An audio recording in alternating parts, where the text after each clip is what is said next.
All right, we are back now with Bonnie Spray, and Bonnie's sharing with us her daughter's tragic story on texting and driving and how Amanda's mistake can motivate other drivers to not text and drive. It's something that's so common. We talked about this at the top of the show. Can you tell us a little, welcome Bonnie. Welcome. Thank you for having me. Can you tell us a little bit about who Amanda was? What type of person was she? She was a bubbly person. I mean, compared to Eden, she's not quite that. But she had a beautiful smile. And it's like, you'd be in a bad mood and she'd smile and you felt better. She loved family, she loved friends. She wanted to please everybody. She wanted everybody to be happy. She didn't like seeing anybody down. Right. Well, we have a video that actually Amanda prepared, a video of her life, which is quite interesting as you look back, and it really shows, it's a window to look through and see who this person was. But may I say something? This was the video that she made after her first accident? Well, their senior project is they have to make a me book. They have to tell things about themselves. And her first accident was the end of March, her senior year. Right. And a lot of the words in the video are words she actually wrote about how much that accident impacted her. Okay, very good. Okay. With that in mind, take a look. Let's take a look. Amanda Clark. Nice, honest, caring, trustworthy. Who needs friends, compassion, love. Who feels anger and compassion. Who fears death and being alone.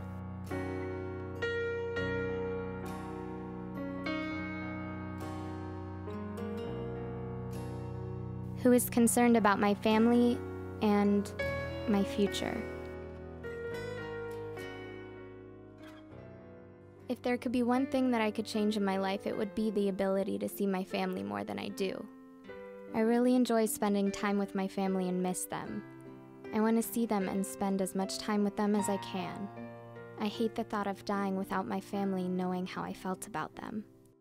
March 31st, 2006. Amanda had spent the day in Manteca. It had rained all day, and I just had an odd feeling. Amanda staying in Manteca. She's like, no, Mom, I want to come home. So she headed home and took a different route that she normally did, and she was on her cell phone. It was just past 7 p.m. when I went through the stop sign. My car rolled 3 times, and the only part of the roof that wasn't caved in was the part over my head. I know I'm lucky to be alive. I believe everything happens for a reason, and the reason for my car accident is to let me know that I need to slow down and pay more attention. I know that I need to change how I've been living my life. My phone and talking to my friends put my life in danger. I realize how easy it is for my life to be over because I wasn't paying attention. I'm glad to have one more chance to prove myself.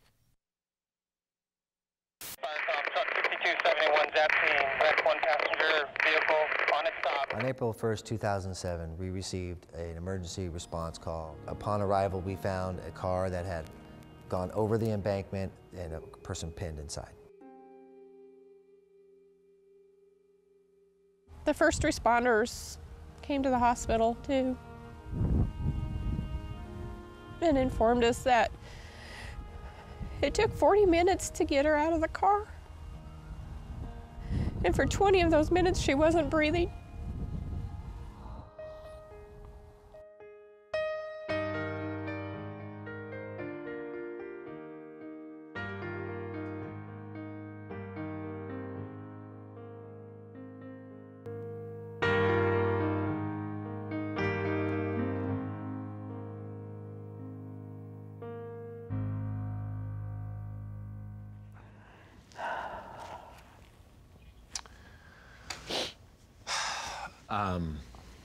I know it's not easy for I have a hard time watching that.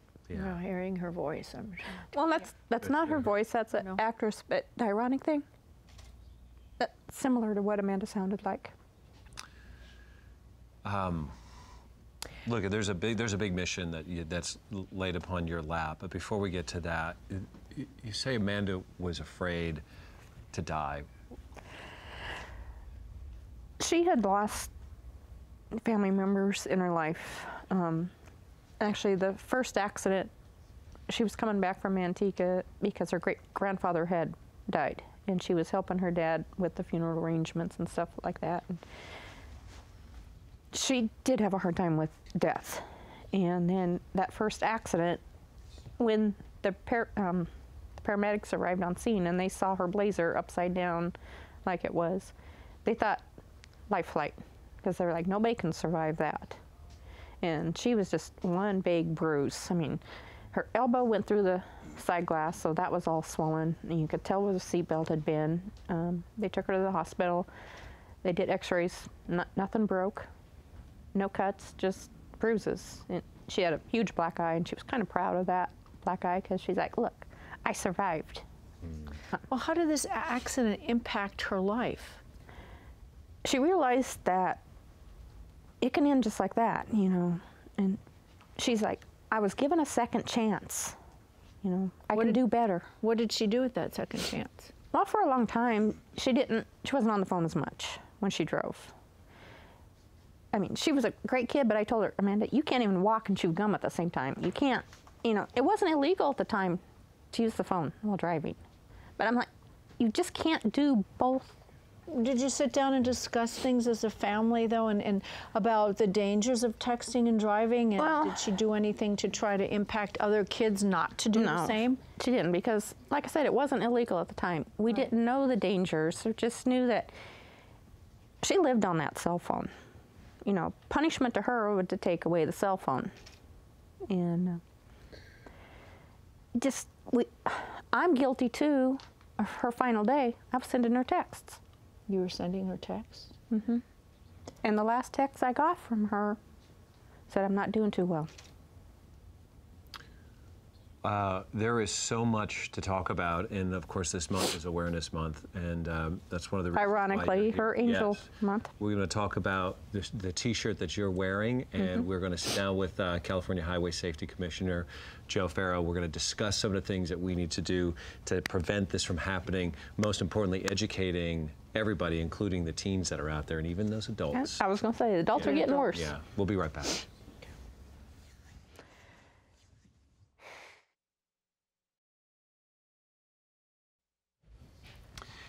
We are back. It is April, and that means it is National Distracted Driving Month. Joining us now is Commissioner Joe Farrow. He's explaining us the measurements that are being taken to prevent reckless and distracted driving and how it has become the #1 killer of teens, which is so surprising when you think about all the other things that are out there. Welcome, Commissioner.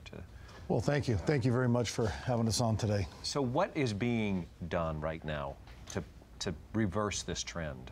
Our program focuses on really two core components. The first being education. Things like this, your national audience listening to about the hazards of texting while driving, using the cell phone, and just doing anything in the car that's not associated with good driving behavior. The impact that we have and the issue that we're really facing is how it has impacted our youth. The 15, 16, 17-year-olds, 18-year-old drivers, 3,500 per year killed in the United States as a result of driving, mostly due to distracted driving. And it's been that way every year for the past 10 years. And our campaign is really to stop that culture, stop the need to have to answer your telephone or do texting while you're driving, so we can prevent the stories of Amanda's story and Bonnie's story, because this is happening every single day across America, and we're trying to change that culture. What are you trying to do to change the culture? Are there things that we can put in the automobiles that will that can help you stop texting? There are, you know, on our website, which I'm sure your viewers are going to have, there are many devices that you can buy over the counter. You can subscribe through your cellular carriers that can block the messages that are coming in. They can also send messages out to people who are trying to text you that I'm driving right now. I will text you back when I get to my destination, or simply not let the airwave come through and stop the call from coming in. The most simple thing that we'd ask people to do is just understand the hazards. Turn off your phone, put it in the back seat, put it in the glove compartment, and use those devices when you get to your destination. Are they implementing any kind of program for kids when they're getting their license, where they see videos that they have to watch them, like you have to do with drunk driving videos when you go to apply for a license? Yeah, you know, there are many programs across the nation that start teaching our young drivers when they're 15 and 16 years old. They come in a variety of shapes and forms where we're trying to make an impact. Impact Team Driving, the program that we're talking about, concentrates primarily on the issue of distraction. And the question that we ask youth are, what do you consider lethal? And for the most part, none of our high school students associate lethal being with driving. And that's the message that we're trying to teach them, is that if you're going to die prematurely, or if you're going to be seriously injured, it will probably happen in an automobile versus all the other issues that people think about. You know, hearing your story, Bonnie, about your daughter Amanda, you know, brings it very real. How do you get through to the kids? And are you seeing an effective change through the education process that's already there? I know laws are beginning to change. Well, I think the students that have gone through our program come to a quick realization that this is for real, and not everyone has a second chance, a third chance, or a fourth chance. They realize that this is serious business, that driving is a privilege that comes with a lot of responsibility. But our message isn't out everywhere. The latest study, the latest survey that we had shows that after the law in California was passed, there's more people in California who self-admit to using texting devices and cell phones than there were when we started. Yeah. And which means our message has to continue to grow. It has to get out there. It hasn't taken on the way we had hoped, so there's a lot more work to be done. Bonnie, there is, you know, as people watching today, parents that are out there, if there's something you can say directly to them as a parent who's, you know, dealing with a child who, you know, is struggling, texting and driving and think it's not going to happen to them, what do you want to say to those people? Well, one thing is to the parent, what's the parent doing behind the wheel? I talked to over 700 students, and I said, how many in here ride with your parents? They're either texting or non-hands-free talking. And I'm even against hands-free. Probably 95% raise their hands. So what's the teen going to do? They're going to do what the parent does. If the parent can do it, they can do it. Mm-hmm. So it's like the parents have to lead by example. That's right. Well, you know, we were talking about teenage kids, but the adults are just as responsible for texting as well. There's an epidemic both ways, young drivers and adults. Setting an example when you're in the car. If your Yes. kids are, because I've had that, they're like, Dad, and I'm like, you're right, and I put it down. Yeah.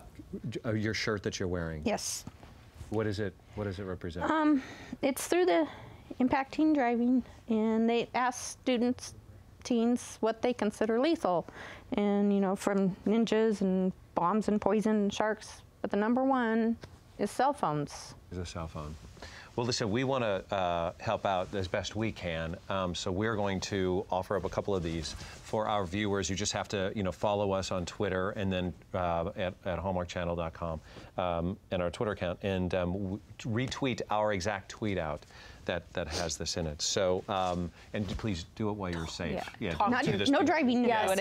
That's And talk. Okay. Talk to your kids. Thank you so much, Commissioner, for being here. And Bonnie, thank you very, very much for sharing your story.